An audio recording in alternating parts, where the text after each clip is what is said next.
va, doctor. Buenas tardes, doctor. Por esta cosa de que tenemos que entrevistarlos tan seguido, ya nos van agotando, uno tiene que pensar mucho que les va a preguntar para no repetir. ¿Supone usted que la ética aplicada al cargo de un magistrado es una ética especial o es la ética estándar para todas las profesiones? Gracias, muchas gracias. Yo creo que un magistrado tiene la máxima responsabilidad que puede tener un ciudadano, ¿no? Que es impartir justicia. Definir la vida de las personas en muchos sentidos, no solamente del aspecto humano, de su libertad, sino también de su patrimonio. Y por lo tanto, creo que la ética, si se quiere, o ciertos principios o reglas de conducta son reglas un tanto especiales. No nos podemos olvidar que dependiendo de cada profesión, de cada actividad, hay unas reglas de conductas aceptables para cada caso. Yo creo que para un letrado, para un juez, bueno, como lo he dicho siempre, los principios republicanos de modestia, de austeridad, de probidad, pero fundamentalmente procurando siempre actuar conforme no solamente a la honestidad intelectual, sino también al sentir interno al momento de impartir justicia. Gracias, muchas gracias. ¿Alguna otra pregunta? Doctor, ¿cómo le explicarías a la sociedad lo que es el Tribunal de Impugnación? Bien, yo creo que La puerta, por favor. la impronta que ha generado los fallos de la... Bueno, primero voy a hacer una breve introducción, si se quiere, técnica o académica, y luego explico en llano. La lógica jurídica del doble conforme, generada a través del fallo Casal, del fallo Herrera-Ulloa, han generado, bueno, en nuestro sistema, luego de una larga tradición negacionista, a través del fallo Jauregui, Tavares, Girolde, que hoy en materia penal exista la función de doble conforme, ¿sí? La posibilidad de todo ciudadano a ser escuchado y a ser valorado, a tener un análisis histórico en un juicio o en una causa determinada. Yo creo que hoy es un derecho constitucional adquirido por las convenciones, incorporado por las convenciones internacionales suscriptas por nuestro país, y en definitiva es una herramienta que la gente hoy tiene para que un tribunal más pueda evaluar la justicia en una causa. Ahora bien, hay que hacer una salvedad, porque hay una gran diferencia entre lo que va a decidir el Tribunal de Impugnación y entre lo que va a decidir el juez de sala.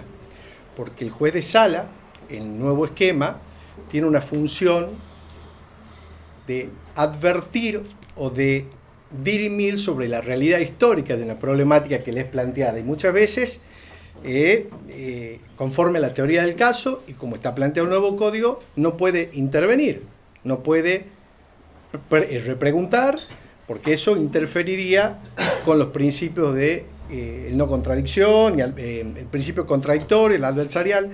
Ahora bien, el Tribunal de Impugnación tiene una función completamente diferente, porque ya no es un esquema de trabajo con las partes, sino es un esquema de trabajo para dirimir o definir errores en los procesos de lógica, en los procesos de incogitando, falta de fundamentación, falta o violación a los principios de logicidad, de identidad, no contradicción, razón suficiente, tercero excluido, en fin, es un proceso de análisis de la sentencia, no de la realidad material o la realidad histórica que se ha dirimido en la sala, porque en definitiva el juez de impugnación no tiene acceso a los datos inmediatos que va a tener el juez de la sala, ¿verdad? Entonces, en ese sentido, la tarea del Tribunal de Impugnación es de revisión de los elementos y fundamentos de la sentencia. No sé si... Así se lo aclararías a la sociedad. Bien. Sí, tengo una pregunta. ¿Qué tal, doctor? Buenas tardes, gracias. ¿Qué le parece a usted, doctor, cómo va a funcionar la transición entre el viejo sistema y el nuevo sistema en aquellas causas pendientes en las causas que estén en trámite, perdón, y que tengan pendiente algún recurso? Bueno, yo creo que en Monteros y en Concepción, digamos, ya están trabajando, han mandado, por lo que tengo entendido, todas las causas que existían acá para empezar a generar ya el proceso de cambio o interregno, y por lo que entiendo, conforme al nuevo código y efecto de no contaminar o evitar nulidades o inconvenientes procesales que pueden surgir, creo que deberían seguir trabajando con el esquema anterior en un proceso como existe acá, una fiscalía, no me acuerdo el nombre que le han puesto. Conclusional. La conclusión de causa. De conclusión de causa, ¿sí? Buscar una vía residual a efecto de no contaminar y dejarlo al otro sistema que siga trabajando, puro si se quiere, insisto, a efecto de evitar nulidades, planteos, porque no nos olvidemos que dentro de las ciencias prácticas, como es el derecho, todo es discutible. Entonces, este sistema es un sistema nuevo y, como lo he dicho en varias oportunidades, va a implicar un trabajo de docencia conjunta de todos los operadores, ¿no? Porque vamos a tener que aprender todos y colaborar entre todos para que el sistema funcione como corresponde y podamos dar, como dice el artículo 1 de la ley 91/19, un servicio de justicia realmente participativo, eficiente y bueno, y por supuesto, lo que hoy busca la gente fundamentalmente es que el sistema dé respuestas rápidas y acordes a derecho. Doctor, felicidades de nuevo. Gracias. Si no hubieses sido abogado, ¿a qué te hubieses dedicado? Bueno, la verdad que nunca me he planteado la posibilidad de hacer otra cosa. Los que no venimos de... En mi familia no hay profesionales, no hay, si se quiere, una herencia intelectual o una herencia académica que seguir. Muchas veces el llamado, la vocación es innata, es muy temprana, no es adquirida. Y la verdad que nunca me he planteado otra posibilidad. Siempre he sabido qué es lo que quería, lo puedo decir y no tengo problema. Mi terreno siempre ha sido la adversidad. Me ha costado muchísimas cosas a lo largo de mi vida. He vivido muchos años fuera, trabajando y estudiando fuera, y bueno, eso también a uno le va dando no solamente reforzar la vocación, sino también, yo siempre digo, una persona que deba tener la responsabilidad de juzgar no solamente debe saber derecho, debe entender y comprender las máximas. Como yo siempre digo, la sana crítica es entender fundamentalmente las máximas de las experiencias en plenitud, y eso es sentido común, fundamentalmente sentido común, tener empatía, ponerse en el lugar del otro. Hoy, por ejemplo, en el ámbito jurídico, muchas veces los jueces, ahora que en el proceso va a haber la posibilidad de dictar la culpabilidad por un lado y de dictar una pena por otro, hay un ámbito que siempre digo que ha sido poco explotado, que es el análisis de los agravantes y los atenuantes, del 40 y del 41, ¿no? Y muchas veces termina siendo cuestiones de cliché. Y yo creo que el nuevo código, con eso, va a generar o va a abrir una puerta realmente importantísima. Porque va a dar lugar a que los jueces que tengan que imponer una condena, que tengan que imponer una pena, no solamente van a tener que saber derecho, sino que van a tener que saber algo de psicología, psiquiatría, sociología, ciencias de la conducta. Hoy en cualquier país del mundo, para aplicar cualquier tipo de política pública, lo primero que se hace es pedir dictámenes a especialistas fundamentalmente que trabajan en ciencias de la conducta para ver si el sistema o la política pública que quieren llevar adelante va a ser efectiva en esta sociedad. Esto viene a colación porque en la entrevista pasada me habían preguntado y justo estábamos hablando del tema del juicio por jurados, ¿no? Y que uno escucha y que los colegas dicen que va a ser bueno. Yo tengo mis reservas, insisto, porque para ver la efectividad de algo, realmente hay que conocer el ADN de una sociedad y ver si realmente eso va a ser efectivo. Si es efectivo, bienvenido sea. Pero hay que ponerlo en marcha e ir monitoreando realmente los resultados.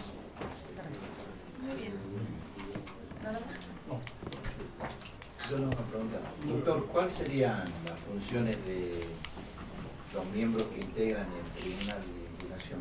En este caso, del presidente y del vicepresidente. Bueno, fundamentalmente el Tribunal de Impugnación, conforme al artículo 295 del Código Procesal Penal, tiene la función de revisión de las sentencias definitivas, sobreseimiento, medidas cautelares, prisión preventivas, medidas de seguridad, en fin, está detallada taxativamente en el Código. Seguramente con el caminar o con el devenir del proceso van a ir surgiendo, como ya existen en otros tribunales, la posibilidad de que el tribunal pueda ver otras cosas. En Río Negro, por ejemplo, han abierto por fuera del código otras vías también en donde el tribunal tiene competencia. Por lo tanto, creo que eso se va a ir definiendo a medida que el tribunal vaya produciendo realmente datos concretos, dictando sentencias. Y la función del tribunal, del presidente y el vicepresidente es, por supuesto, primero tener el canal de comunicación directo con el superior jerárquico, que es la Corte Suprema de Justicia, ser vocero, si se quiere, del Tribunal de Impugnación, que es un tribunal nuevo, y fundamentalmente en ser el eje o el núcleo coordinador de la tarea del Tribunal de Impugnación. No nos olvidemos que el Tribunal de Impugnación puede funcionar de dos maneras. De forma unipersonal, cuando hablamos de sentencias o medidas cautelares, cuestiones, si se quieren, interlocutorias, y en tribunal íntegro de tres cuando hablamos de sentencia definitiva. Por lo tanto, la tarea del presidente va a ser importante, va a ser muy importante, y más en estos inicios, en donde, insisto, va a ser todo... Va a generar nueva jurisprudencia, digamos. Exactamente, va a ir, es comenzar a caminar, ¿no? Los primeros fallos, digamos. Sí. ¿Alguna otra pregunta? Gracias. Muchas gracias. Muchas gracias. Doctor Carrasco está para que lo interroguen, por favor. Adelante el cuello de la saca. ¿Quién quiere interrogarlo al doctor? Le pregunto yo, Sí, cómo no, doctora. ¿qué tal? Te felicito, Jorge. Bueno, muchísimas gracias, doctora. Bueno, te quería preguntar qué opinas vos, cómo va a funcionar la transición entre el sistema viejo y nuevo en relación a las causas en curso que tengan recursos pendientes. ¿Qué opinas vos? Bien, bueno, en Concepción se ha dado un caso, yo creo que no hay muchos casos de esa naturaleza. Sí conozco de algunos casos que se ha interpuesto recurso de casación contra sentencia definitiva, es más un caso justo era de la Fiscalía de Montero, y que se le ha dado el trámite del sistema nuevo y que ha entrado para que se resuelva por los jueces del Colegio de Jueces actualmente, por el sistema que se ha establecido de manera provisoria hasta que empiece a funcionar el Tribunal de Impugnación, es decir, los mismos jueces del colegio actúan como Tribunal de Impugnación haciendo una apelación, digamos, una apelación de tipo horizontal. Yo creo que esa es la mejor manera porque son por ahí pequeños huecos que han quedado y que, bueno, el nuevo código establece una norma expresa que me parece que se aplica en estos casos y en otros similares, que es de la aplicación progresiva de las garantías. Si las garantías constitucionales se aplicarán aún en aquellos casos que no estén previstos y siempre con la finalidad de garantizar los derechos a la luz de la Constitución, de las garantías constitucionales. Entiendo desde mi punto de vista que es mejor que ingresen ya con el sistema nuevo. ¿Cómo le va, doctor? Bien, doctora. La pregunta es, ¿cuál es su opinión respecto a las evaluaciones psicofísicas que otras jurisdicciones hacen a los aspirantes a ocupar cargos en la magistratura? Bien, creo que, bueno, actualmente se están realizando, no en el seno del Consejo de la Magistratura, pero sí, bueno, en mi caso yo ingresé como fiscal en el 2011 y uno realiza una evaluación psicofísica por parte de los peritos del cuerpo médico forense. Eso es lo realiza todo agente que ingresa en el Estado. En el caso particular, cuando a mí tuve el honor de ser parte de consejo, también lo discutimos y habíamos pensado también que sea uno de los requisitos esa evaluación. Y yo la verdad que estoy de acuerdo, me parece que es positivo, pero bueno, siempre y cuando hay que tener mucho cuidado en cuanto a la reserva que hay que tener con respecto a esa información, cuál va a ser el objetivo, cuál va a ser el perfil, quién va a tomar la evaluación, pero sí, me parece que es una medida positiva. Gracias. ¿Cómo estás, doctor? Bien. ¿Son necesarios los tribunales de impugnación? ¿Y por qué?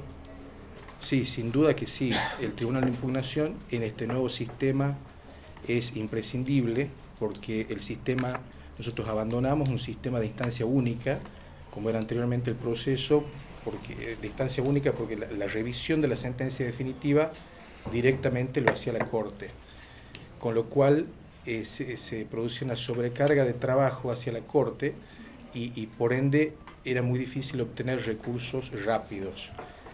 El Tribunal de Impugnación viene a cumplir un rol que hoy cumple el Tribunal de Casación, es un tribunal intermedio. En este nuevo sistema es imprescindible porque una de las características del sistema es la celeridad. Los plazos que están establecidos para un recurso de apelación contra sentencia definitiva están expresados en 5 días, 10 días hábiles. Entonces estamos hablando que la revisión de una sentencia definitiva pueda ser hecha en un plazo quizás de un mes, que si no fuera por la existencia del Tribunal de Impugnación sería de imposible cumplimiento. ¿Cómo le explicarías a la sociedad para qué sirve esto? Así con lo más simple posible. Bueno, le explicaría que hay una garantía que se llama el derecho al recurso, el derecho a obtener una revisión de la sentencia definitiva, y que ese derecho tiene que ser garantizado dentro de un plazo razonable.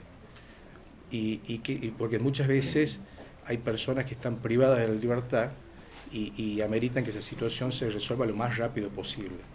Entonces, por esa razón es que en la ingeniería procesal del nuevo código se ha previsto como un órgano imprescindible la figura del Tribunal de Impugnación, como tienen diseños en todos los sistemas procesales provinciales, también latinoamericanos, tienen previsto este tribunal. Gracias.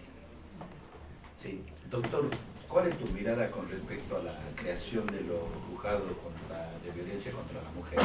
Juzgado y fiscalía, tanto en capital como en el interior. Bien, me parece positivo.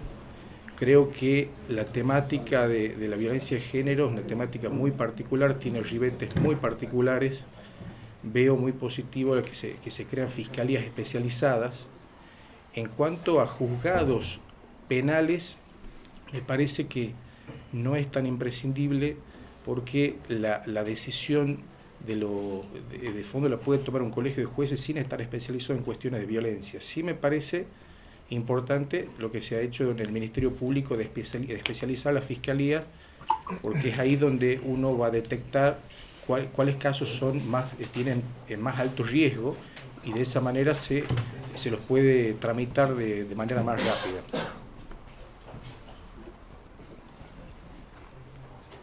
Gracias, doctor. Muchas gracias. Gracias a ustedes. Gracias. ¿Cómo están? ¿Qué tal? Está a disposición del Consejo. Buenas tardes. Buenas tardes, doctora. Bueno, preguntarte, una vez más felicitarte y preguntarte Gracias. si estimas que la ética aplicada a la magistratura es una ética especial.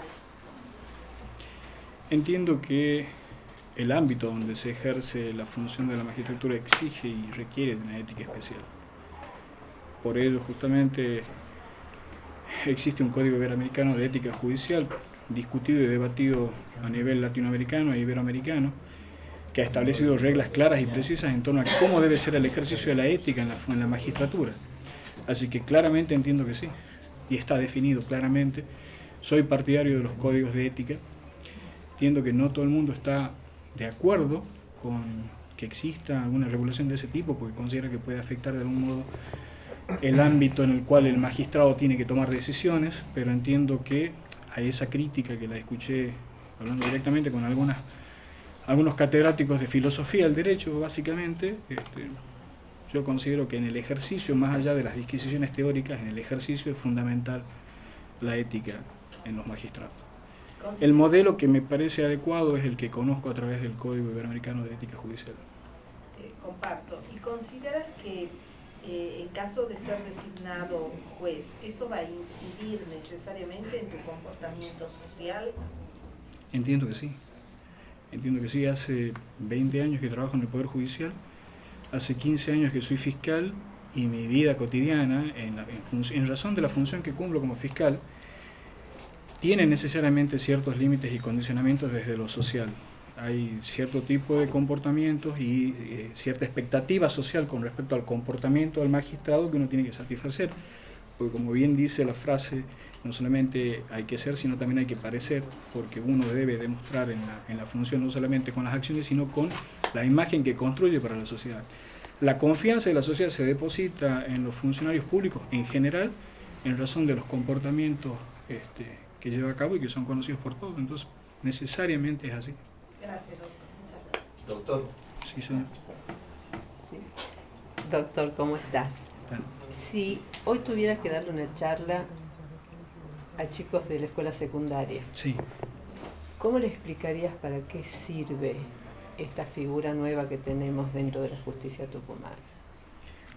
¿Cuál de todas las figuras nuevas? El nuevo sistema. Para lo que vos estás rindiendo. El tribunal de impugnación. Sí, de impugnación. Bueno, quizás sería un poco complejo para un estudiante de escuela secundaria entender lo que es la estructura y la organización judicial, pero sería bueno explicarles cómo es el esquema general de organización y la posibilidad de que tiene un ciudadano de que si un magistrado, es decir, un juez, toma una decisión sobre un conflicto, para darle mayor garantía a ese ciudadano, esa decisión tomada por un juez puede ser a su vez revisada por un juez que es superior en grado de instancia. Y esa es la función del Tribunal de Impugnación. Es la garantía que tienen los ciudadanos de que la primera decisión que toma un juez tenga una segunda opinión revisando la decisión del juez de primera instancia. Esa sería básicamente la explicación más sencilla que podría dar a un estudiante de colegio secundario. Doctor, y en ese sentido, ¿cuál sería la función del presidente del Tribunal de Impugnación? Está definida en la ley de colegio de jueces. La modificación de la ley 91/19 no afecta mayormente las funciones del presidente, son funciones de representación y protocolares y funciones de coordinación con la Oficina de Gestión de Audiencia. En ese sentido, es una decisión ya de la Corte Suprema si la Oficina de Gestión de Audiencia actualmente en funciones requiere una segunda oficina de gestión exclusivamente pensada para el Tribunal de Impugnación o si va a funcionar con una única oficina de gestión de audiencia. Ya una cuestión de escala.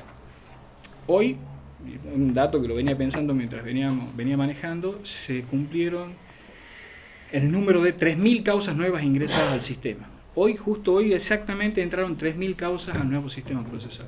Suman ya hasta hoy del nuevo sistema, registradas por la mesa de entrada del Ministerio Público, que es el que tiene la numeración de los casos, porque en realidad lo que ingresa a la Fiscalía son casos, pero no todos los casos se judicializan.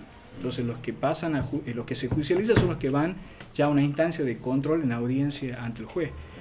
La proyección nos da casi 12.000 a 13.000 causas que vamos a tener a lo largo del año, y el número de audiencias que tenemos hasta ahora es 645 audiencias. Tenemos harto trabajo hasta fin de año, pero hay que reconocer algo, lo dije yo en la entrevista anterior. De las 645 audiencias no se ha movido el número de apelaciones, van 20 apelaciones recién. O sea que el número de causas que llegan en este momento al control del Tribunal de Impugnación ejercido por subrogancia por los jueces del propio colegio en este momento es del 3,5%. ¿Eso es mala prensa para un aspirante al tribunal? Yo considero que es buena prensa para la decisión de los jueces del colegio, porque si los litigantes no están impugnando es porque están conformes con la decisión. Y esa conformidad con la decisión es uno de los beneficios propios del sistema, tener al juez cara a cara, escuchando las razones y los motivos por los cuales el juez decide. Y porque además este sistema tiene la ventaja de permitir controles directos con mayor fluidez y frecuencia. Hablábamos con algunos colegas defensores que muchos optan por no plantear una apelación, sino esperar un tiempo y pedir una revisión de medidas cautelares, por ejemplo. En vez de apelar a una prisión preventiva, dice no, dejar que la Fiscalía avance y en 20 días, 30 días plantea una Audiencia instancia de también. revisión. Claro, Control de detención. hay una automática fijada por el código a los 6 meses, pero a veces los plazos de prisión preventiva son menores y en el intermedio la defensa puede pedir una revisión. Eso le da la posibilidad a la defensa de pedir tantas revisiones como situaciones considere que se han modificado en el curso de la investigación que ameriten un cambio de la decisión, una morigeración de la prisión preventiva por un arresto domiciliario o como hicimos en el caso del accidente de La Madrid, con prisión preventiva de 20 días y la Fiscalía a los 20 días pidió, miren, no hay motivo ya para un encarcelamiento preventivo, vamos a pedir que fije un domicilio, que es lo natural que se hacía, pero que se le prohíba salir de la provincia por 60 días porque tiene domicilio en San Juan. Al permanecer esos 60 días nos da tiempo a, si lo necesitamos por algún acto de investigación, tenerlo en la jurisdicción del centro judicial, sin que necesariamente esté privado de la libertad. Digamos, esas son ventajas que tiene el sistema porque nos da 15 medidas de coerción fuera de la prisión preventiva entre las que se pueden optar que tienen mucha menor intensidad. Entonces de esa manera se da una solución más eficiente respecto del derecho del imputado a que mientras es investigado y está procesado no necesariamente debe estar encarcelado. Doctor, y sobre esas 3.000 causas que mencionaba recién, ¿cuántas se transforman en casos? Casos son, todas son casos. Todas son casos. Esa distinción, los procesalistas hacen una distinción entre caso y causa. Caso es todo lo que ingresa. Son 3.000 casos. Entonces. 3.000 casos ingresados. Cuando se judicializa por una formalización de cargo, es decir, cuando el Ministerio Fiscal formula una acusación, que se llama actualmente para nosotros audiencia de formalización de cargo, en otras jurisdicciones se llama audiencia imputativa, eso ya pasa a ser una causa y ya está judicializada. El número depende, en realidad, eso no es una estadística que maneja el Ministerio Fiscal, sino la Oficina de Gestión de Audiencias. El parámetro que nosotros tenemos que utilizar en ese sentido es el número de audiencias que se realiza. Pero eso sería así si no tuviéramos el sistema de conclusión de causas remanentes. Tenemos un gran volumen de casos que han quedado del sistema anterior que también generan audiencia. En la primera semana, yo tengo 2 unidades fiscales a cargo. La unidad fiscal de delitos contra la integridad física, asuntos juveniles y asuntos complejos. Y además estoy a cargo como subrogante la unidad de conclusión de casos. Cuando nosotros entramos en el sistema, nos quedaban en investigación unas 6.000 causas y nos quedaban, doctor, usted me podrá corregir, 700 causas en estado de juicio, en las salas y en correccional. Un poquito más Ahí había una diferencia, que ese número lo manejaban entre las salas y los juzgados, nosotros teníamos las causas que estaban en trámite. Y pasó que juzgados de instrucción tenían que resolver prisiones preventivas en el plazo de 10 días que tenía el anterior código, y entró en vigencia el código sin que se hubiera resuelto. Entonces, ¿cómo hacíamos para pasar eso, que era un expediente escrito, a una audiencia? Entonces empezamos trabajando con esas causas antes que con las causas del nuevo sistema.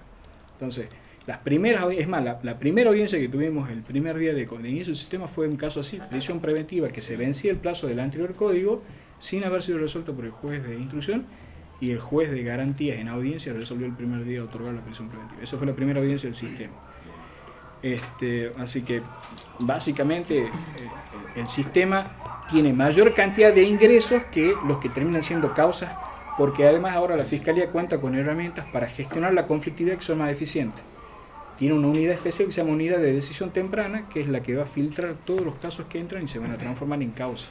Los casos graves son los que van a la Fiscalía especializada para judicializarse, y los casos no graves que pueden ser solucionados por vía de acuerdos reparatorios o conciliatorios salen por ahí. Es importante el número de casos que decide decisión temprana. Hasta ahora, el 70% de todo lo que ingresa lo filtró a decisión temprana, que es una unidad fiscal a cargo del doctor Varela. ¿Alguna otra pregunta para el doctor? Sí, yo, Sí. la última. Felicidades. antes que Gracias. nada. Doctor, ¿a qué se hubiese dedicado si no fuese abogado? Para mí es fácil responder esas preguntas. Yo estuve inscripto y empecé a estudiar ingeniería. La verdad, y eso Ahora se entiende un montón de cosas. lo saben mis amigos, yo hice una semana del taller era un taller de nivelación de la Universidad Tecnológica. Yo, cuando terminé el curso del 5º año, en diciembre de ese año vine y me inscribí acá. ¿Ingeniería civil? Ingeniería electrónica. Me quedaba, siempre había pensado en ingeniería, era electrónica, y la otra opción era estudiar en el Instituto Balseiro, pero se me quedó medio lejos y atrás mano, y la cuestión económica era decisiva, así que empecé, pero me aburrió. La verdad me aburrió. Volví a mi casa y le dije a mi madre que estaba saliendo del centro si pasas por la universidad a inscribirme en abogacía porque no me arrepiento del cambio. Y si tuviera que elegir sabiendo que este hubiera sido mi vida en todos estos años, hubiera elegido abogacía. Gracias. Sí. Muchas gracias. Gracias. Gracias, muchas gracias. Buenas tardes. Buenas tardes. ¿Cómo le va? ¿Qué le parece a usted cómo funcionará la transición entre el viejo sistema y el nuevo sistema en relación a las causas que se encuentran todavía en trámite, que tienen recursos pendientes? Bueno, la verdad que los que pretendíamos que iniciara la implementación del proceso adversarial acá en Tucumán, desde hace mucho tiempo, entendíamos que el sistema iba a ser muy eficiente con carga cero, lo que se conoce como el inicio de un sistema nuevo, dejando un sistema residual para la conclusión de todas las causas iniciadas bajo el viejo código. Por consejo de algunos asesores se ha decidido implementar la transición, encargando a todos los jueces la resolución de las causas iniciadas bajo el viejo sistema. Entonces, yo entiendo que es un problema, ¿no? Porque si bien no hay forma de despertarse un día con un chip de proceso adversarial, los operadores del sistema muchas veces deberían tener una identificación clara, precisa de lo que están haciendo. Y esto es una especie de mixtura entre antiguas prácticas, viejas prácticas del sistema escrito y lo que son las exigencias de la oralidad en el sistema adversarial. Yo veo que hay una pequeña dificultad en cuanto a eso, ¿no? Por lo demás, habrá que ponerle todo el empeño, el trabajo necesario y la voluntad para que el proceso de implementación siga adelante y sea exitoso. Otra pregunta para el doctor. ¿Cuál es su hobby, doctor? ¿A qué se dedica aparte de hacer derecho? No tengo hobbies, hago deporte. Últimamente estoy haciendo caminatas, trote, gimnasio, tratando de desestresar un poco. He bajado mucho de peso, la verdad que siempre pesaba 95 kilos, peso 71 ahora, así que les quiera les paso la receta y el personal trainer como para que la personal trainer. El juez indispensablemente debe tener un conocimiento interdisciplinario o simplemente el conocimiento de la norma jurídica. No, Resolver. a ver, siempre, la sana crítica racional, que es el método que se aplica para la interpretación del caso, exige que el juez tenga algunos conocimientos, pero en materias en las cuales hay disciplinas reguladas, reglamentadas y en las cuales hay expertos, el juez deberá estar a las opiniones de los expertos si han sido introducidas como prueba, no pudiendo ingresar su propio conocimiento, aunque sea experto, ¿no? Por ejemplo, un juez que maneje armas no podrá decidir en base a su íntima convicción, por más que conozca cómo funcionan determinado tipo de armas automáticas o semiautomáticas, porque eso implicaría reemplazar un conocimiento experto que debe ser ingresado al proceso por medios lícitos, regulados por el código. Pero sí es bueno que el juez tenga otros conocimientos. Carlos Cosio, en un libro que se llama El Derecho en el Derecho Judicial, filósofo tucumano, a quien conocí personalmente hace mucho tiempo, hace una cita de Ricardo Jaime Freire, donde dice: pobre juez de la vida aquel que no fue reo. Haciendo referencia a la tragedia de Shakespeare, de Romeo y Julieta. Yo creo que hay que saber y hay que conocer la vida y hay que tener empatía, sobre todo con los sectores más desprotegidos y más vulnerables. Y en eso uno tiene que aprender a ser un poco reo, ¿no? el juez que no conoce la cárcel, el juez que no ha ido nunca a hacer una visita, ¿cómo puede entender cuál va a ser la consecuencia de la decisión que adopta en un caso cuando decide que una persona cumple una determinada pena y de cierta forma? Así que creo que sí, es mucha formación humanista, es mucho conocimiento de todo lo que se pueda leer. Y bueno, todo eso hace a la formación de la personalidad del juez, y eso después se nota en las sentencias. El juez que es pura y exclusivamente técnico es un juez despojado del humano. Doctor, a mí me queda una duda con eso que discutió, el ejemplo que puso recién, el conocimiento del juez. Si el juez es experto en armas, ¿no es introducido como prueba, dice usted? Sí. Si las partes no han introducido como prueba la... resolver el caso, ¿cómo aplica el derecho? ¿O cómo revisa la...? No, porque no puede hacer referencia a su conocimiento. Eso me refiero. Pero lo sabe, está incorporado como conocimiento, supongo, ¿no? Pero no está incorporado como un medio de prueba lícito al proceso. Ese es el derecho procesal es tajante. El juez no puede apelar a la íntima convicción y a su propio conocimiento, por más que sea experto en psicología, le guste la lectura de ciertas materias o lo que sea. El límite es la incorporación de la prueba al proceso, y eso es materia de las partes. Y tampoco puede hacerlo en la sentencia. Para eso tiene que aplicar la sana crítica racional y la valoración de los medios introducidos al proceso, ¿no? De otra forma. Doctor, ¿cuál es su opinión con respecto al tema que se conoce como la judicialización de la política? Bueno, creo que el sistema republicano establece claramente la división entre los poderes. Es tan mala la judicialización de la política como la politización de la justicia, ¿no?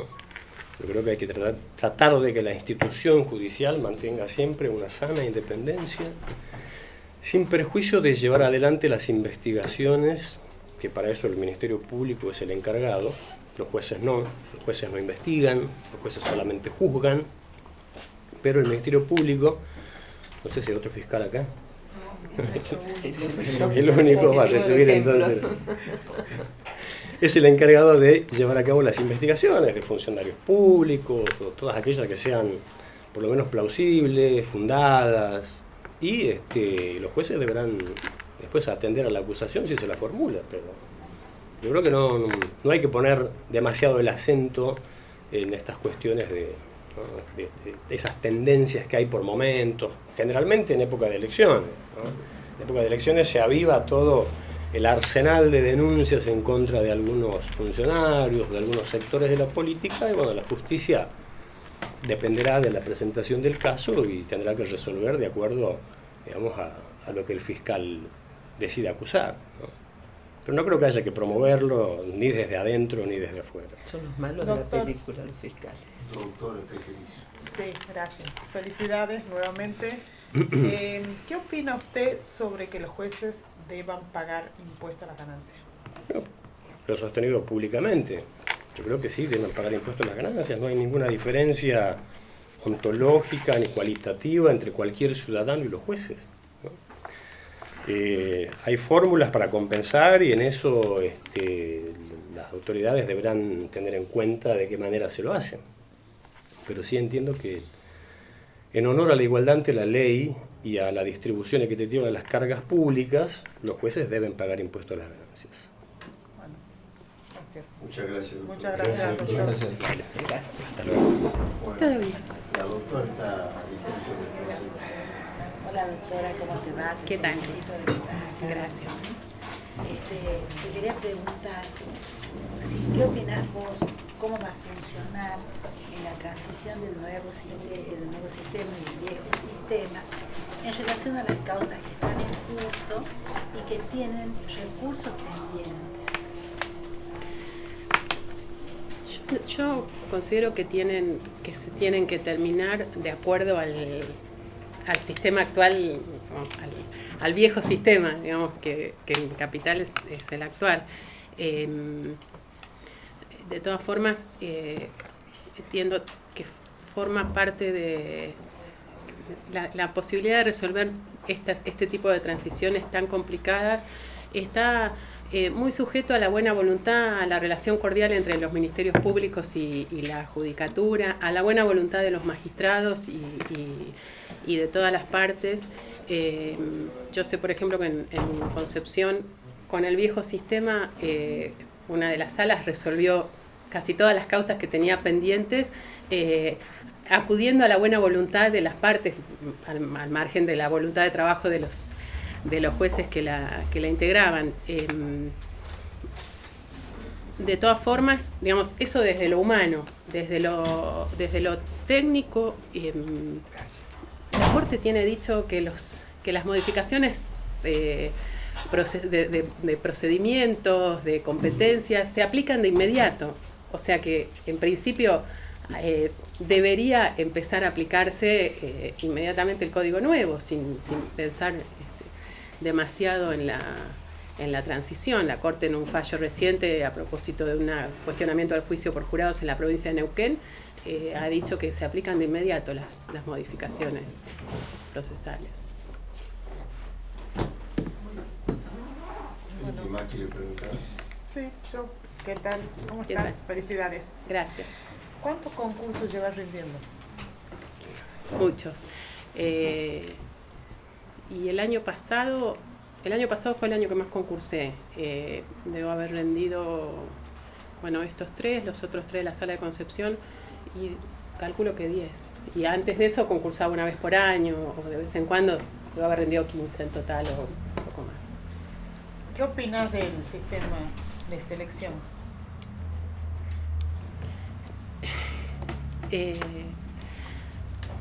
Yo creo que está bien, obviamente como todos los sistemas se puede mejorar, y los que participamos en el sistema, ustedes como operadores, nosotros como postulantes, tenemos que pensar en realidad en formarnos, en aprender. Yo lo que estoy advirtiendo últimamente, que hay como una práctica de los postulantes de ejercer presión, de hacer planteos. Yo sé que ustedes no se dejan llevar por la presión de los postulantes, pero de hacer planteos, o sea, que no aprueban los exámenes, se hacen planteos, se violó el anonimato, que nos ponen en cuestión a todos, ¿no? A ustedes, a nosotros, a los jurados. Me parece que esencialmente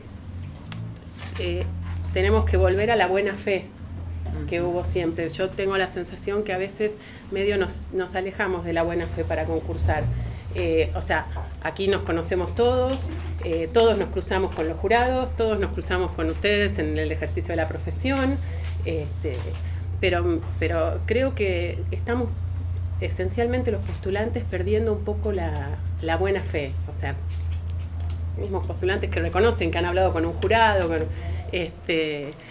me parece que tenemos que volver a eso, a entender la importancia de lo que estamos haciendo. Ustedes, nosotros, los jurados, a entender la importancia que estamos construyendo o completando el Poder Judicial. Después hay otras cuestiones de orden reglamentario que para mí se podrían mejorar con respecto a la valoración de los antecedentes. O sea, yo siempre me pregunto por qué los empleados judiciales y los magistrados tienen distinta calificación si son funcionarios del fuero para el que concursan, y los abogados no, por ejemplo. Entonces venimos abogados que solamente por el hecho de tener más años que otros tenemos el máximo puntaje como abogados, y hay otros que por ahí tienen menos años pero mucha más experiencia, mucho más conocimiento en el fuero. Veía el listado de las personas para entrevistar del postulante, de 19, si no me equivoco, 3 mujeres nada más. Es muy difícil para una mujer ejercer en el fuero penal, y si pensás que el nuevo sistema va a facilitar la labor profesional de la mujer o no. No, para una mujer no es difícil ejercer en el fuero penal. Porque las mujeres somos más fuertes. Por algo hay madres de Plaza de Mayo y no padres de Plaza de Mayo. No es por compararme con eso, pero por algo las hay. Yo creo que, sí, recién les decía eso a los colegas, porque los 4 que pasaron antes que yo son 4 hombres, y los 4 que me siguen también. Más allá que hay algunas colegas que estaban en la lista y que no han venido. Sí, para concursar yo creo que por ahí es más dificultoso. Yo, como no tengo marido y tengo un solo hijo y ya es grande, por ahí no tengo tanta necesidad de estar pendiente de atender a alguien. Hay muchas colegas que muchas veces no pueden venir, pero en nada procede de una dificultad que tenga que ver con el fuero, sino por ahí con la situación personal de cada uno. Y en cuanto al ejercicio en el fuero penal, yo no creo que sea más difícil. Por ahí si los hombres tuvieran que pasar las dificultades que pasamos nosotros, no lo soportarían, pero para nosotros sí. Perfecto. Muchas gracias. Yo, una solita. ¿Te gusta leerlo, doctora, y qué? Sí, en realidad leo, como yo estoy haciendo mi tesis doctoral y estoy concursando, prácticamente estoy leyendo todo lo que está vinculado a mi tesis. ¿Sobre qué es tu tesis? Responsabilidad penal de las personas jurídicas, alertador y compliance en el delito de lavado de activos de origen delictivo. Como la estoy haciendo en una universidad española. Bien. Entonces la estoy haciendo más vinculada. En realidad la idea original mía era sobre el arrepentido, pero bueno, cuando fui a España a reunirme con mi tutor, como que no les interesa a ellos el tema, digamos, no lo tienen concebido como nosotros. Entonces reformulamos en orden al interés de España. Ahora, tu tema. Es alertador, compliance y responsabilidad penal de las personas jurídicas en el lavado de activos de origen delictivo. El alertador es un término que acuñaron ellos allá, es el informante, digamos, que es alguien que brinda información pero que no está sometido al proceso. Y que, digamos, tiene que ver con viene mucho el tema de la compliance en relación con la responsabilidad penal de las personas jurídicas, porque lleva a eximiciones de pena, digamos, la posibilidad que tengan en el marco de las empresas canales de denuncia, un oficial de cumplimiento, puede llevar en la legislación española incluso a eximir de pena ante algunos delitos, sobre todo tributarios. Yo lo orienté al lavado de activos porque me interesaba más, tenía más vínculo con nosotros. Y un tema de mucha vigencia en España en este momento Sí. con los bancos. Sí. En toda América Latina. Sí, sí. Todo el mundo. Yo una pregunta nomás que está ligada al que te ha hecho la doctora, referida al sistema de selección. ¿Qué opinás vos de una oralización en alguna de las partes, digamos, del examen? Yo creo que estaría muy bien. En realidad ¿Sería bueno, digamos?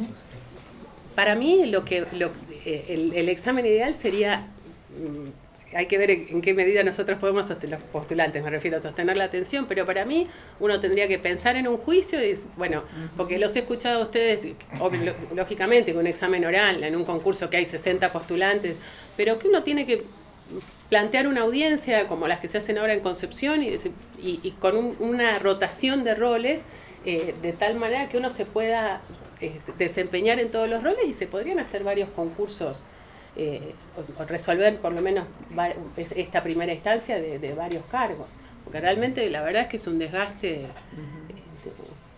de todo, ¿no? Y que implica una gran demora además para cubrir las vacantes, que es bien necesario. El problema es cuando hay, por ejemplo, 100 inscritos, como en el caso de juzgados laborales, ¿no? O 50 o 60. Bueno, lo que pasa es que también lo habíamos hablado, se los había dicho en la entrevista anterior. Por ejemplo, en los que se están rindiendo ahora de los tribunales de impugnación de capital. Vi que hay muchos que no nos hemos presentado. Yo estoy haciendo el curso de litigio estratégico de la Escuela Judicial, entonces la verdad que no puedo hacer las dos cosas. Pero el tema es que ganamos un cargo y al día siguiente nos estamos postulando para otro.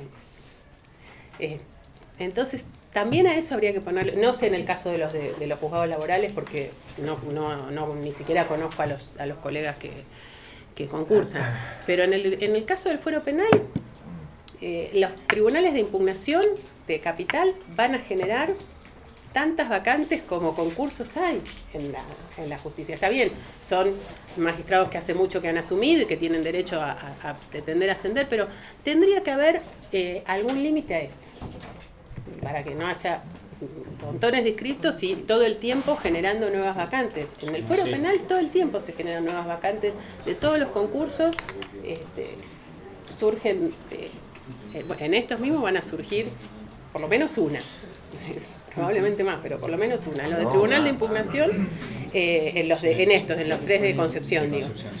Pues son 4 nombres, los cuales 2, o sea, en principio hay 4 que están internados, de los cuales 2 son hoy magistrados. En los tribunales de impugnación de Capital, también. Uno sabe además la solvencia técnica de algunos colegas que concursan que hoy son magistrados y está fuera de toda duda que van a estar en los primeros lugares de concurso. Entonces me parece que... ¿Usted cree, doctora, ¿usted cree que no se violenta algún derecho o garantía constitucional con un límite de ese tipo? No. ¿Usted cree que nadie tendría derecho a plantear algo? Sí, pero los derechos no son absolutos y hay que analizarlos en el marco en el que se desarrollan. Y yo pienso que es más importante el servicio de justicia que el interés personal nuestro. Entonces, no es que usted a mí no me va a dejar presentarme al Tribunal de Impugnación. Si yo sé que quiero rendir en el Tribunal de Impugnación, no rindo para la Cámara de Concepción. Entonces, no me cierro la posibilidad, bueno, yo digo Cámara porque yo rendí para la Cámara, para el Colegio de Jueces ahora, no me cierro la posibilidad. Es más importante el servicio de justicia, no podemos seguir teniendo permanentemente vacantes, ustedes mismos, los que son legisladores también, pero ustedes son magistrados, están todo el tiempo, acá trabajan muchísimo, están abandonando su tarea como magistrados, para seguir escuchándonos a nosotros que repetimos y repetimos. Entonces, a mí, si bien sí es cierto que se podría vulnerar el derecho, me parece que se respeta un derecho que es más importante, que es el servicio de justicia. Hay que ver en esa tensión de derechos. Gracias. Pregunta Gracias. Muchas gracias. Gracias. Hola, doctor, ¿cómo estás? Hola, ¿cómo estás? ¿Qué tal? ¿Cómo estás? Bien, bien. Felicidades. Bueno, doctor, cuéntenos un poco de su vida personal. ¿A qué se dedica? Bien. Bueno, yo soy oriundo de la ciudad de Concepción, o sea, nacido y criado ahí, he estudiado en el Centro Universitario de Concepción, en la UNSTA. Estoy casado, tengo 2 hijas, una tiene 8 y la otra tiene 10. Mi mujer también es abogada, así que en la casa se habla de derecho, generalmente. Trabajo en el Centro Judicial Concepción, ingresé por concurso en la Fiscalía. Actualmente trabajo en la Fiscalía de Violencia de Género y Abuso Sexual. Me desempeño ahí, me capacito para poder rendir, para poder ascender, para poder seguir adelante. Vengo de una familia humilde, trabajadora, mis padres no son profesionales. Así que bueno, soy la primera generación de profesionales en mi familia. Bueno, ¿quién va a preguntar algo? Está esperando, doctor. Aparte de... Doctor, Sí, doctor. ¿entiende usted que en caso de ingresar a la magistratura, eso va a producir alguna modificación en el comportamiento social que usted tiene habitualmente? Sobre todo que es una comunidad pequeña. Sí, sí, nosotros, nuestro centro judicial es un centro pequeño, tenemos nuestro fuero de acción en la ciudad de Concepción, hasta todo el sur de la provincia, y hay cuestiones donde hoy casualmente venía pensando en el tema de las recusaciones, en el tema de los vínculos, porque nosotros, bueno, la doctora también, nosotros nos conocemos todos, sabemos quiénes somos, dónde vivimos, tenemos vínculos, hay una relación en general, pero me parece que desde el punto de vista que cuando uno toma una decisión en la vida, decide ingresar a la magistratura o ingresar al Poder Judicial, toma una decisión de vida que modifica, primero lo previo es la posibilidad de que uno empiece a capacitarse, para que en el llegado el caso de que tenga la suerte o Dios o el designio te toque ejercer una función de magistratura o una función,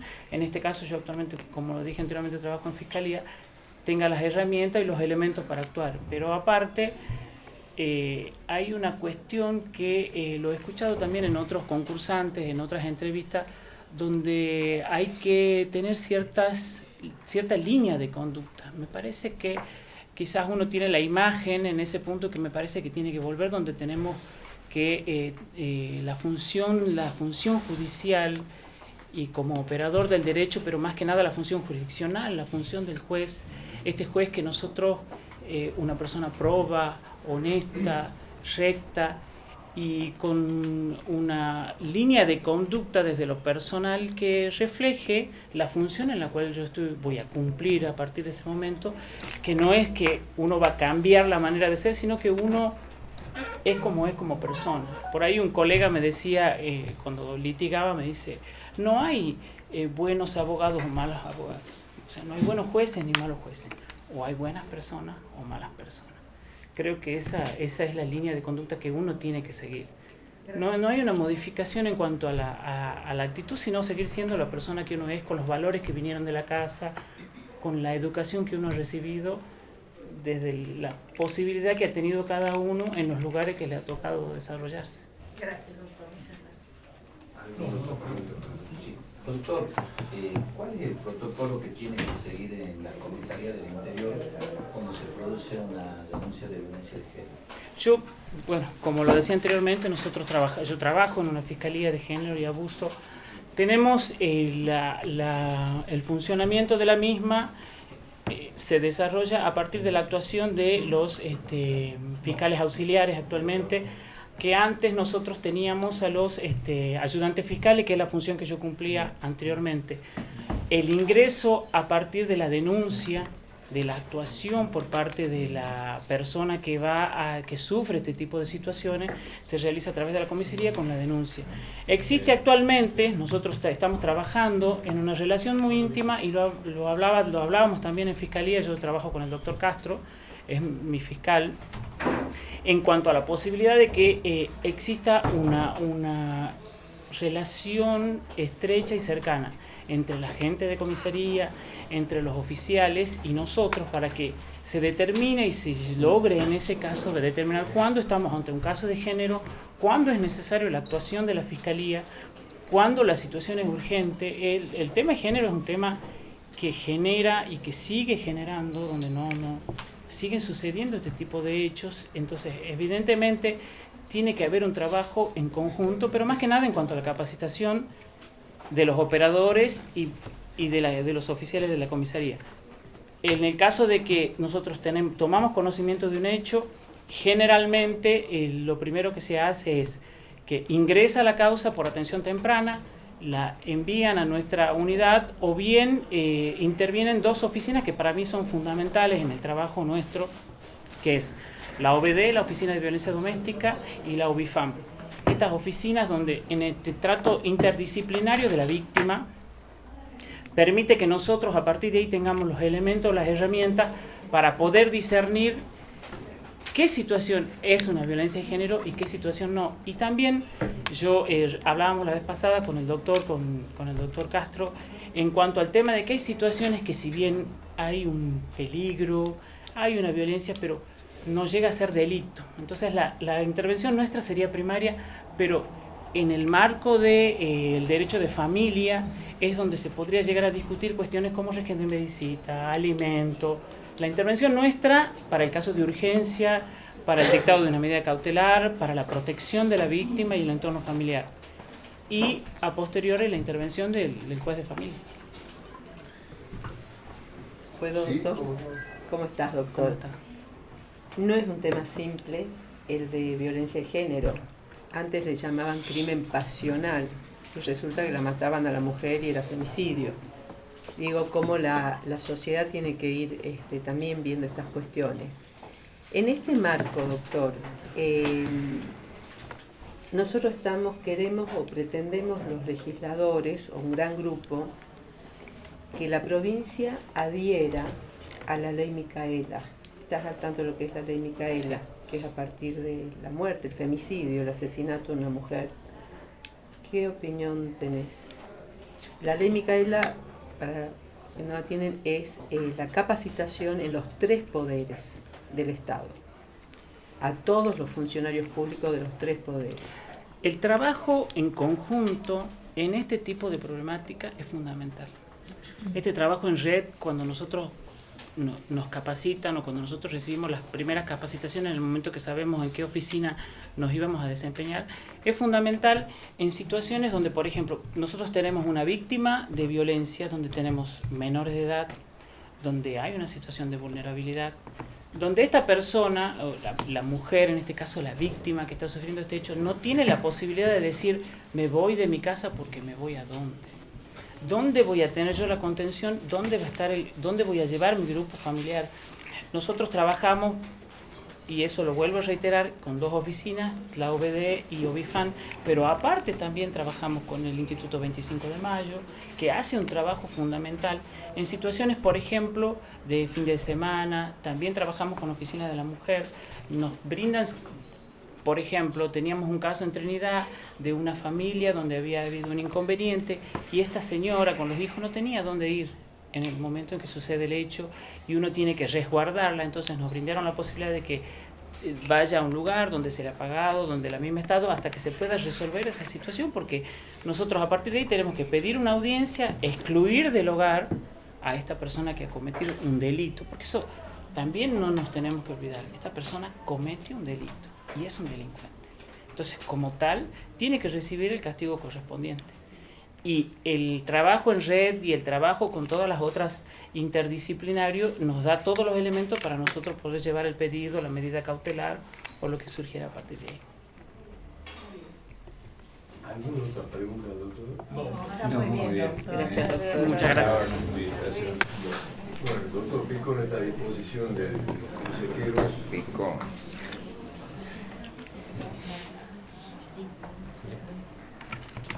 Bueno, doctor, felicidades. Gracias. Estoy rindiendo últimamente bastantes Sí. concursos, ¿verdad? Sí. ¿Qué opinas del sistema de selección? A mí el sistema me parece sumamente óptimo.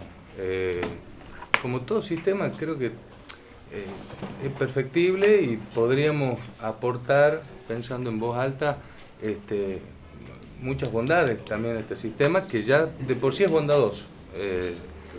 En lo personal vengo rindiendo mucho porque creo, si no, no lo haría.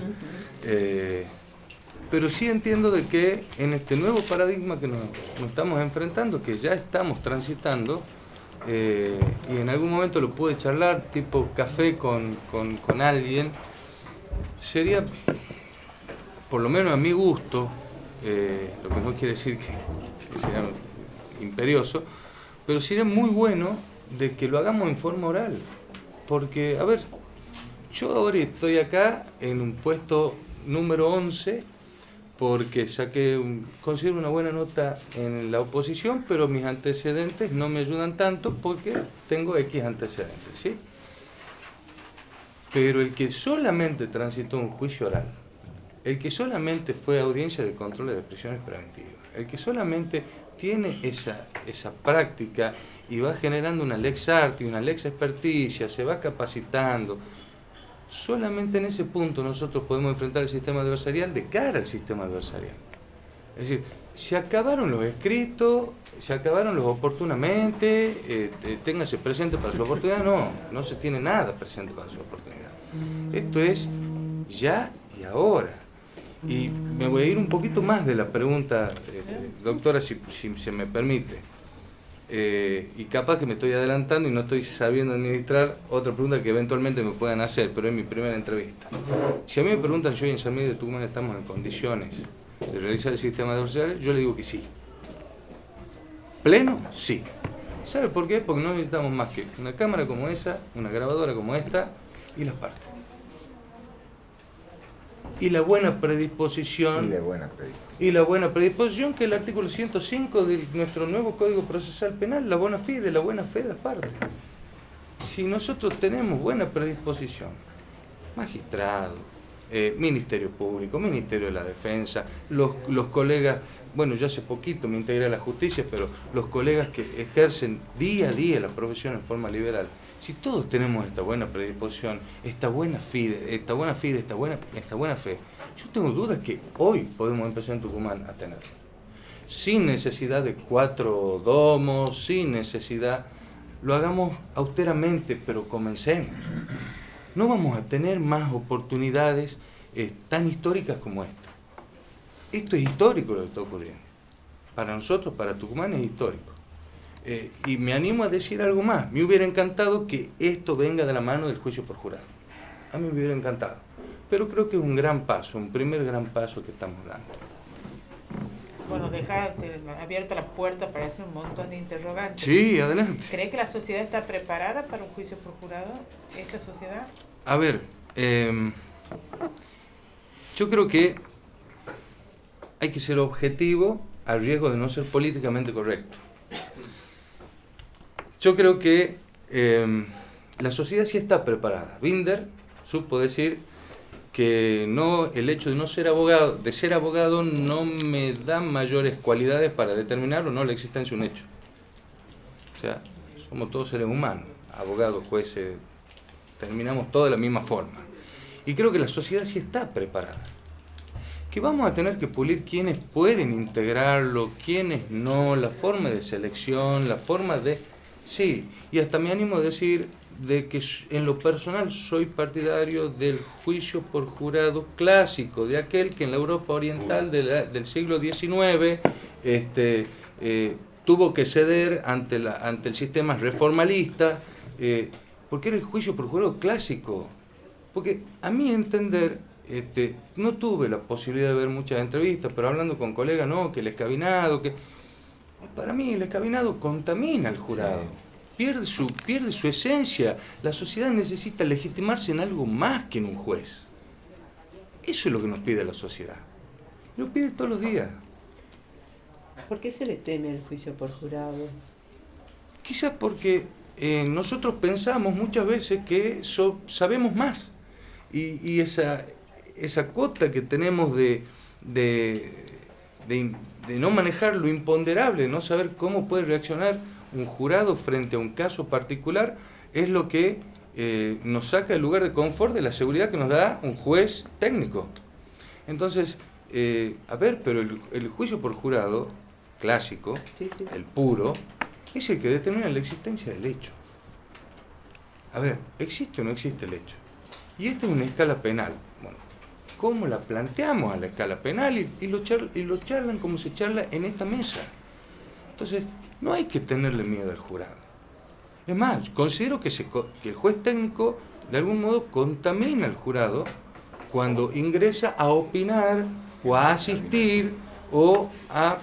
Claro, lo que pasa es que este sistema adversarial nos obliga también a los jueces, y yo me acuerdo que en uno de los concursos que rendí, un jurado me dijo que utilizaba terminología acorde, pero no la mejor. Si estoy rindiendo por un sistema adversarial, no me sirve de nada sentarme con doña Rosy y decirle, usted sabe que la asequividad de la ley, la asequividad normativa en la ley penal de Claude Roxin, en su obra Tratado de la...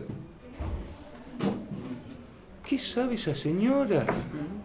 O hablarle de un error de prohibición, de un error de tipo, de una prohibición de regreso. ¿Cómo le explico yo a esa señora? ¿Cómo le explico al imputado que está dentro de sus garantías? Acceder, porque eso es acceder a la justicia, entenderla a la justicia. Yo creo que la forma de legitimar, de afianzar a la justicia, cumpliendo uno de los objetivos primordiales que tiene nuestra Constitución, es garantizar a la sociedad el acceso a la justicia. Esto se viene trabajando hace mucho tiempo, lo vienen haciendo de la Corte, me consta, lo vienen haciendo el Ministerio Público, me consta, y del Ministerio Público novedosamente la Defensa, y me consta. Pero la gente no está dentro de los estrados. Hay un sociólogo y que trabaja sociología del derecho, que habla sobre las epistemologías del sur, Boaventura de Sousa Santos, y que él plantea que no hay justicia social, sino hay justicia cognitiva. O sea, el poder entender, comprender de qué se trata. ¿Y por qué cree que la justicia está en ese estrado? A ver, yo le voy a contestar, si me permite, con un ejemplo. Sí. Hoy más que la justicia, quien está en un mayor estrado es el Estado policial. Ajá. Porque son los primeros que intervienen, son los primeros interventores y nos realizan una requisa de rutina. La Corte se cansó de declarar nulidades. Pero ¿qué pasa? A ver, desde la sociología criminal o desde la criminología, nosotros, a ver, lo tenemos a José Ingeniero, argentino, que escribió en su obra, en el volumen 7, está criminología, está clarito, y él nos dice cuál es el problema social de la desconfianza social en la justicia. O sea, no tenemos que recurrir a traducir un libro como el Long Walk for Freedom de Mandela para saber la biografía de Mandela. Lo tenemos escrito en una obra brillante. Y el mayor problema que tenemos no es que la justicia está en un pedestal o que se coloque en un pedestal, sino que la sociedad está muy abajo. La sociedad está muy abajo porque la sociedad todavía no participa, tiene acceso a la justicia, pero la forma de legitimarse, entiendo, para la sociedad, a riesgo de, obviamente, cometer el error, porque no soy sociólogo, es participar de las resoluciones, participar de si Carlos Picón es culpable o es inocente o no culpable, si Carlos Picón merece una pena de 4 años o de 9, si después tenemos la cesura de juicio para que veamos, para que discutamos la pena. Es decir, no se trata de un proceso absolutista. Y volviendo a la pregunta, son dos, a ver, por un lado hay un gran temor a la pérdida de esa situación de poder que hoy tenemos los abogados, porque hoy los abogados tenemos una situación de poder, seamos particulares o pertenezcamos a alguna institución. Y por otro lado, también es una cuestión política, etimológicamente política, de decir, bueno, ¿qué lugar ocupa la sociedad en esta tensión de poderes y debilidades? Bueno, creo que la forma de legitimar o afianzar la justicia es legitimando a la sociedad para que participe activamente en la administración de justicia. Creo que esa es la única forma de hacerlo. Y hoy estamos en condiciones de hacerlo. Estamos en, Cuanto más rápido lo hagamos, mejor. Totalmente de acuerdo. Por eso yo al principio decía... que a mí me hubiera encantado que este sistema adversarial venga de la mano con el juicio por jurado. Pero porque, a ver, yo siento sí que hemos dado un paso gigantesco. El fallo Canales lo dice claramente. El juez natural es el jurado. Es el jurado. Canales es clarísimo en eso. Doctor, ¿cuántos años ha ejercido libremente la profesión? 15 y medio. ¿Siempre en el Fuero Penal? Siempre en el Fuero Penal. ¿Y cómo ves vos con esa experiencia vasta que has tenido en el ejercicio de la profesión en ese fuero, la implementación del sistema adversarial para el abogado que la ejerce libremente? ¿Ves cuáles serían las fortalezas o las debilidades del sistema para con el abogado? Yo creo que son muchísimas las bondades para el colega que ejerce la profesión en forma liberal, y veo que también hay algunos diría, elementos que no lo ayudan del todo. Voy a empezar por la fortaleza. Vamos a ser honestos, los abogados que ejercimos la profesión en forma liberal trabajamos, si bien es cierto una profesión liberal, honoraria, porque un honor, trabajamos por honorarios profesionales que los pauta el colegio, que los convienen los abogados con sus clientes, y creo que la metodología en que está diseñada nuestro nuevo código, con las audiencias como están previstas, el abogado tiene más posibilidades de concurrir a mayor cantidad de audiencias. A ver, yo hoy estando en la Cámara de Apelaciones, en lo penal de instrucción, yo voy a 4 o 5 audiencias por día, y somos 3 los que vamos a esas audiencias. Entonces, el abogado que ejerce la profesión en forma libre puede acceder, pero muy preparado, puede acceder tranquilamente, cuidando su bolsillo. Vamos a empezar por lo más básico, cuidando su bolsillo. Ahora, desde otro punto de vista, solamente lo que fuimos a litigar oralmente en más de 10 o 20 ocasiones, sabemos que es en esa sala de audiencia, en esa sala de debate, donde la camiseta, perdón el término coloquial, se siente de una forma sanguínea. Es sanguínea. La camiseta se mezcla con la camisa y la corbata. Entonces, es apasionante desde donde se lo mire. Por otro lado, el abogado le da a su cliente una respuesta en ese momento, a través de un magistrado, a través de un fiscal, a través de un querellante. Ya no espera el cliente a que veamos qué dice, que ahora me han pasado la causa a tal lugar. Ya no existe más. Entonces el cliente sale de su conflicto penal, porque esa es otra cuestión que debemos desterrar de una vez y para siempre, ya esa idea de Jacob, que escribió su obra en la ciudad de Bonn, donde el mayor delito que se había cometido era el robo de un enano de jardín. Eso está escrito en la obra de Jacob. Ya el conflicto ya no es social, es particular. Entonces ese particular, que es acompañado por un asistente letrado, que ya se está capacitando, porque cada vez se capacitan más mis colegas, creo que es una herramienta sumamente fabulosa para el cliente, que no nos olvidemos que ese cliente es sociedad. Ese cliente es sociedad. Es uno más del barrio que le va a contar al otro vecino que ha ido a la audiencia y bueno, no le ha ido muy bien, pero le ha visto la cara al juez. La debilidad. Creo que hay que poner mucho énfasis en la capacitación con mis colegas que ejercimos la profesión en forma libre. Abierto hay un abanico de capacitaciones. La da la Escuela Judicial, abierta a todo el público, a todos los colegas, y hay otras tantas que uno ingresa a internet y se encuentra con 1.000.000. Entonces, creo que esa es una debilidad que por ahí debemos quizás comunicarle más desde las instituciones a los colegas y decir, bueno, tenemos estas posibilidades para que usted se capacite. ¿Qué opina? Tenemos esta forma de pago, porque hay muchos colegas que a raíz de este gran crecimiento que ha tenido tribunales, han tenido, ha sido decreciente su diario. Entonces hay que brindarles las herramientas para que también estén a la altura de las circunstancias económicas y culturales. Entiendo yo desde ese punto de vista. Muchas gracias. Preguntas para el doctor. Gracias. Muchas gracias, ¿no? Hola, doctor. ¿Cómo está usted? ¿Qué tal, doctor? Felicidades. ¿Cómo le va? Muchas gracias. Cuéntenos un poco de su vida personal.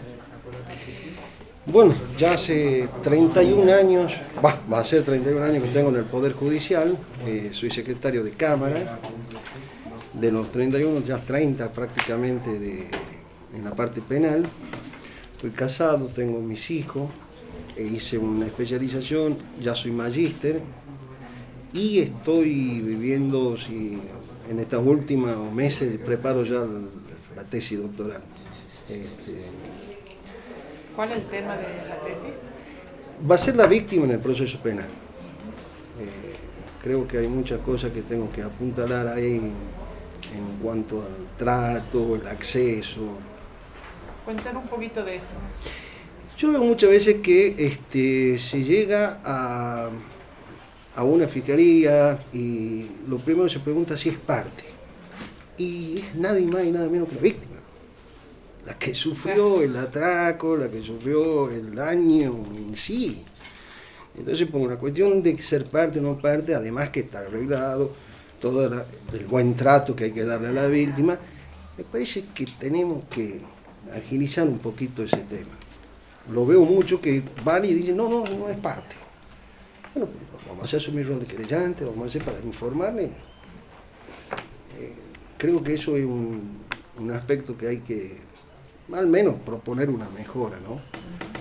Pero lo veo siempre, lo veo casi cotidianamente, digamos. Después, bueno, algo de deporte y bueno, los viernes con mis amigos, por supuesto. Que no tienen nada que ver con tribunales, para que no terminemos hablando de los juicios. ¿Alguna otra pregunta? Yo sí. Perdón. No, tranquilo. ¿Usted conoce el código modelo que hay para Latinoamérica de ética para el Poder Judicial? ¿Qué nos podría decir al respecto? ¿Qué opinión tiene? ¿Qué pautas aplicaría en el caso de acceder a su cargo? En lo que yo podría, y en el caso de acceder al cargo, como le dije recién, yo apunto mucho al aspecto y al trato de la víctima, en lo que es víctima. Veo, pero personalmente veo que hay un destrato hacia ella. Sin ir más lejos, el otro día estaba ahí y me dice, bueno, a mí me han pegado el tiro. Yo estuve 2 meses internado y no me quieren informar la causa. Una cuestión. Sí creo que el código de ética tendría que aplicarse, pero no solamente, o sea, también para los empleados, ¿no? O sea, hacerlo general, porque esto formamos parte todos. El secretario del sándwich, lo sabemos todos, pero también hay parte de responsabilidad del empleado. Cierto es, responde a los jefes. El día de mañana asumo algún cargo para responder a los parámetros míos, pero también hay que educarlo a todos con respecto a eso. El juez, para resolver, ¿es suficiente que tenga vasto conocimiento jurídico o hace falta que conozca de otra ciencia, que conozca de algunas otras? Hay un dicho que dice, para ser juez hay que saber, si sabe derecho, mejor, pero hay que ser buena persona. Creo que necesita otro aspecto, sobre todo mucha inteligencia, que no es lo mismo que memoria. Sobre todo mucha inteligencia, saber cuándo, cómo y dar una resolución, cómo moverse, pero creo que en todo aspecto, ¿no? En todo aspecto de la vida, no solamente inteligencia. Yo una pregunta nomás. Sí, la competencia del Tribunal de Impugnación, ¿cuál es el trabajo que tiene, digamos, el cargo que usted... Conforme a lo que yo tengo entendido, es el colegio de jueces y la impugnación que habría a las resoluciones del colegio de jueces. Sería una cámara de apelaciones de instrucción actualmente. Eso sería. Revisor de las decisiones del colegio de jueces. De las definitivas también, que ahora la ve la Corte, lo va a ver... No, definitiva no. Definitiva no. Creo que sí. Sí, también definitiva no. Yo tenía entendido que no, pero... Sí, es una especie de tribunal de casación. Sí. Bueno, estaba con las interlocutorias, pero también. Bueno, muchas gracias. No, muchas gracias a todos, permiso. Doctor, ¿cómo te va? Sí, ¿cómo te va? Felicidades por llegar a esta etapa. Gracias. ¿Estás litigando en el nuevo sistema adversarial? ¿Has tenido la posibilidad de...? Sí. He litigado por un planteo que hicimos recientemente por la aplicabilidad retroactiva de una ley, en virtud de que entendíamos que, dadas las condiciones particulares de un caso puntual, donde se encontraba vencida la prisión preventiva hacía más de 60 días, habíamos pedido que, como el hecho había ocurrido dentro de la normativa 90-94, y en virtud del artículo 2 y la aplicación retroactiva más favorable al imputado, al menos a los fines del control de la detención, habíamos requerido en audiencia se aboque la competencia penal del juzgado de Concepción, lo cual no ha tenido un resultado favorable en la inteligencia de su señoría, que decía que el artículo 4 del Código Procesal Constitucional establecía que cuando la lesividad proviene de una ley del Poder Legislativo, habría que hacer la presentación en la Corte. Es decir, nosotros entendemos que el control convencional en estos casos merecía un tratamiento, por lo tanto fue la única audiencia.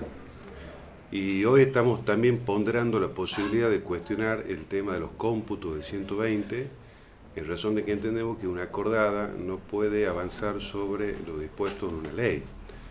Y vamos a intentar, porque estamos ante una causa donde realmente se advierte una suerte de extinción por insubsistencia de la acción, 7 años sin que la defensa haya realizado ninguna clase de obstrucción a la instrucción, tanto la instrucción como la etapa plenaria, y sin embargo transcurren los plazos. ¿Qué delito, perdón? Esto fue violencia, fue una tentativa de homicidio en el contexto de género. pero ¿Tiene 7 elevado, años? elevado a juicio en el año 2013, a los 2 años citado a juicio y a los 2 años sin apertura a prueba, una audiencia de viso a los fines de ver que el imputado firme algún acuerdo de juicio abreviado. En general el sistema está funcionando al inicio, no hemos llegado ni siquiera, yo por ejemplo tengo conocimiento de 527 audiencias hasta el 6 de julio, 10 sentencias de cautelares, todas confirmando primera instancia, 5 sentencias definitivas, que ninguna llegó todavía a tratamiento, ninguna de las 5 definitivas en estos últimos 2 meses. Bueno, las ventajas que implica el sistema con respecto a la inmediación del juez, a la publicidad, yo creo que resuelve distintos aspectos de la sociedad, le brinda a la sociedad una respuesta que está pidiendo el ciudadano y por otra parte asegura la transparencia de la gestión judicial, que creo que es fundamental en este sistema. Para mí lo más destacable de esto son las audiencias estas aduaneras que yo les digo, que es la audiencia de control de acusación y pertinencia de la prueba, porque de alguna manera va a filtrar lo que realmente debe llegar a juicio y de esa manera facilitar la judicialización. Exactamente. Pero más que eso, no hay una experiencia en los procesos de la ciudad de Monteros, el litigio obviamente en el Centro Judicial Monteros y Concepción, poco acá en San Miguel de Tucumán, y la verdad que el primer impacto que tengo es altamente positivo. ¿Alguna otra pregunta para el doctor? ¿Juicio por jurado, doctor? ¿Cómo lo ve? Absolutamente en desacuerdo. Entiendo que hay un texto constitucional autocontradictorio. Por un lado, lo reclama en 3 oportunidades el juicio por jurado, pero por otro lado, incorpora la Convención Americana de Derechos Humanos, donde asegura un doble conforme, por lo menos es mi criterio, donde exige la revisión ordinaria del proceso y la falta de fundamentación que implica un veredicto no permite el cumplimiento de ese aseguramiento del doble conforme. Más allá que a mi criterio la vulnerabilidad periodística que sufren los jurados es una cuestión indiscutible. Muchas veces la sociedad de alguna manera identifica justicia con condena, identifica impunidad con absolución, y más allá del desconocimiento que puede quizá ser suplido con tribunales, con jueces mixtos, yo entiendo que es importante llegar a discernir, por ejemplo, en el caso de una imputación objetiva, los extremos que la conducen, desde un riesgo no permitido, una prohibición de regreso, que en la mayoría de los casos entiendo no va a ser factible con ese sistema, sin perjuicio de los tribunales, de los jueces técnicos, ¿no? Jorge, pregúntate si vos conoces el Código de Ética Judicial Iberoamericano y qué opinión tienes al respecto. En algún momento cuando estuvimos en la corte que abandoné, estudiamos los principios de imparcialidad, de independencia, fundamentalmente la motivación, porque yo creo que cuando el juez logra comprender que un sistema de la sana crítica racional que permite la construcción de un pasado sobre injerencias que descansan en indicios unívocos y donde yo debo analizar bajo las líneas y bajo la órbita de la lógica, de las máximas experiencias y del conocimiento científico, como lo decía Tolvin por ahí, yo creo que esas garantías, una vez que se ha producido eso, no hay mejor garantía para el ciudadano y transparencia que lo que nos brinda un correcto razonamiento lógico, utilizando los métodos deductivo e inductivo, pero de esa manera transparente, y que todo esto está reflejado en el Código Iberoamericano. Así que bueno, es mi opinión, mi humilde opinión. Muchas gracias. Bueno, gracias a ustedes, muchas gracias, un placer.